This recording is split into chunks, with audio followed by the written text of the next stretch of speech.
All right, so something a bit different than just a straight stream here. One of the teams I race with, ATP, we recently did a 6v6 race, and not related to that race, but one of the questions came up after the Zwift Racing League week one from one of the teams was they're in a scenario where they had a group on the road, 4 or 5 of them, and they had somebody from another team hanging on. And the question was, what are some of the things that we could have done to shake them? So in this 6v6 race, I actually got isolated up the road with the dirt team, and want to talk about some of the things, some of the opportunities they maybe had to drop me in this race. The format was a bit different to a normal race, so they were kind of incentivized to get. It was our top 3 finishers for each team. That's what counted. So keeping together as a group of 6 was most of their highest priority, especially as we can see here. And I'm just going to speed it up a bit, but one of the key parts of this race was 3 times around Innsbruck and going up the leg snapper.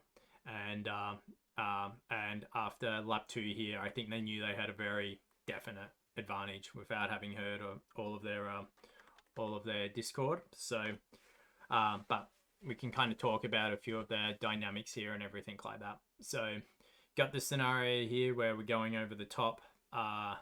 There's already a gap here. They've got 6. So I'm kind of in a scenario here where I need to try and work out how many numbers are around and then decide when to chase, because I don't really want to help them chase or push the pace, but I also don't want them to let them get, like in this scenario, I was very conscious of like, we cannot have them get 3 up the road. So that was kind of my magic number.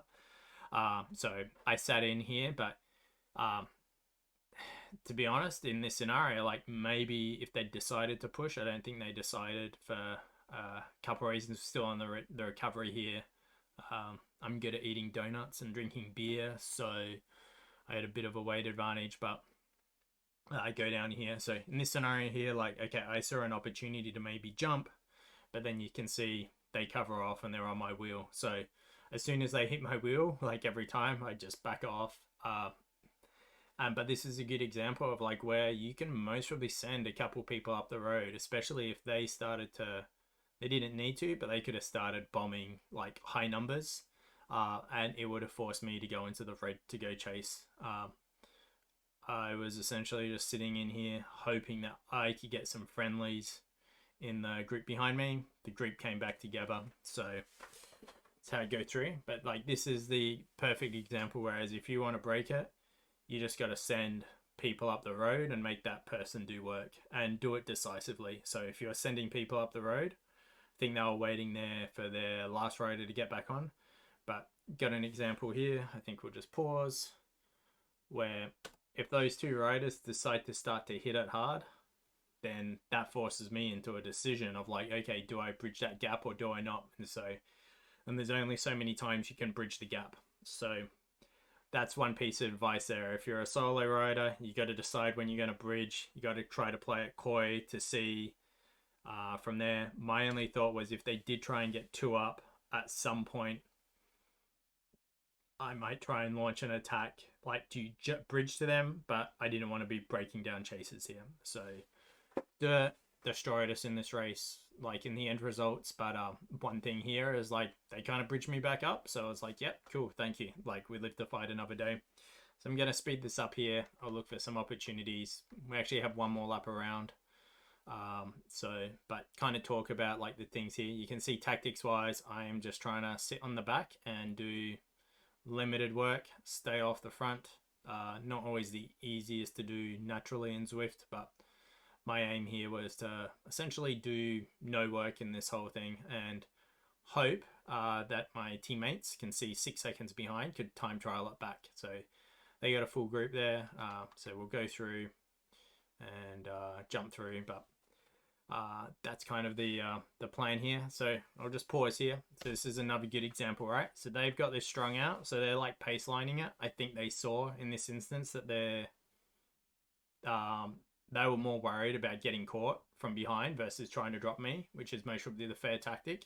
But so I'm just trying to sit in, kind of disrupt that last person in the pace line, but do no work for anyone else from that there. But And go through the example here, I'm a little bit too far up, but yeah, so I'm just trying to sit at the back here. But like, I'll be honest, at any point here is if they're third or fourth person, like put in a hard effort and jumped off the front and they just eased off the front and created sticky for me, like I'm vulnerable here. So I was conscious of that, but kind of in a no-win situation here, like really wanting my teammates to be able to catch back up, because it wasn't just about the win here. This is about points racing for the team.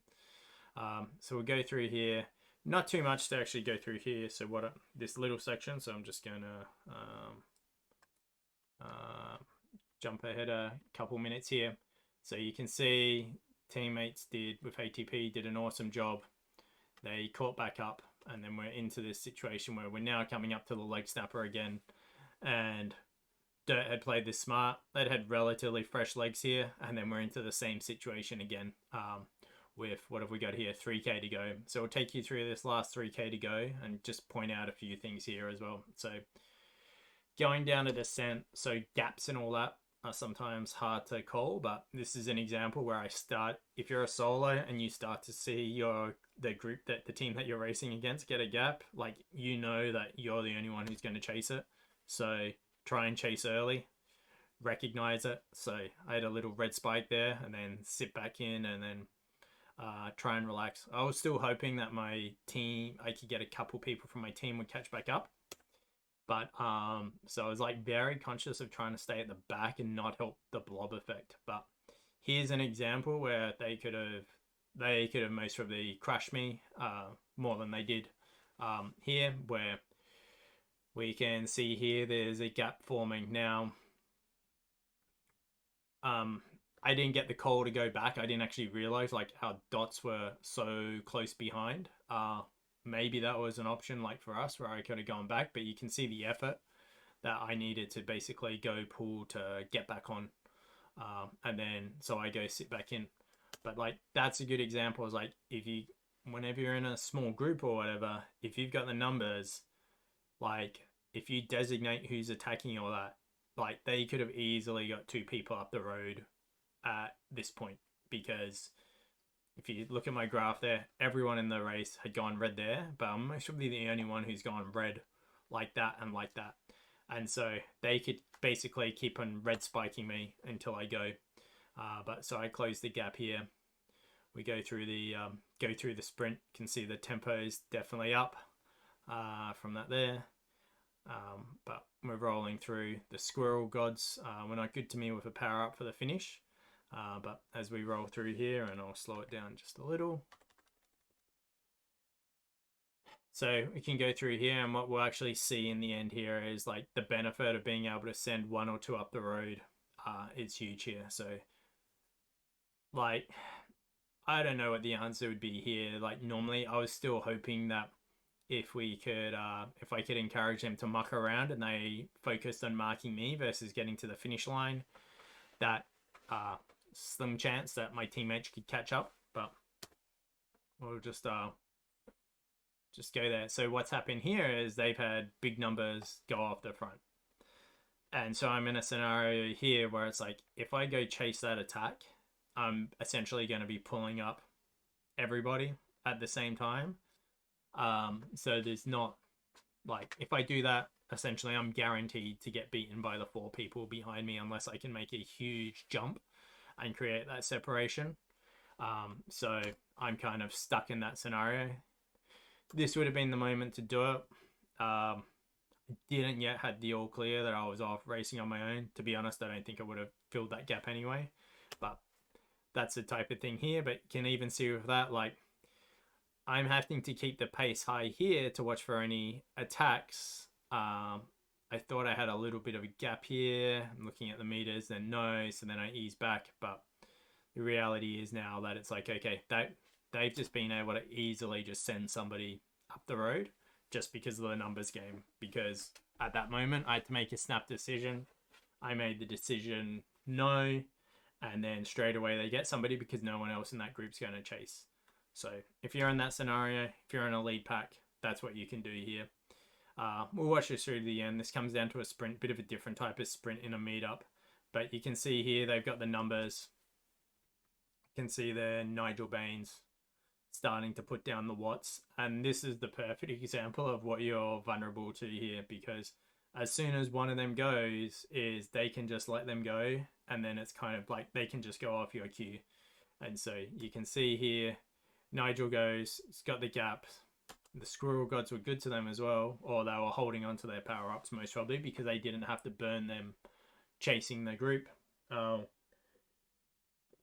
We can see the finish banner up ahead, and you can see, okay, like I'm in orange, they're in orange with power-ups. Just always going to be dominated in this situation to go through. So that's that. Hopefully that gave you a bit of an inclination on some of the things there. I'd say the key takeaways are, if you're trying to drop somebody off, like essentially is attack them in twos, make sure that they're not in a situation like and make them do the chasing. So you kind of have to be prepared to, say you're in a group of 4, you got to be prepared for 2 of your team to get up the road and then be 2v1. But even 2v1, you're still going to be good, because then you can just take turns attacking them, make sure they shut down, and just do as much recovery and make sure they do as much work as well. So with the new point system for the Zwift Racing League, this is actually going to be a lot more important, because there's going to be scenarios where maybe you're not in the front group, but you're in a scenario where you can team up with some teammates and look to essentially shell people who are on their own, or a couple people on their own. And the key part there is going to be about, okay, where do you choose to lay your matches down, and especially if you've got a gap of separation, like before your group and after your group.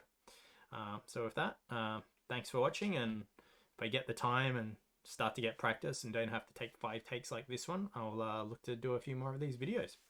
All right, cheers.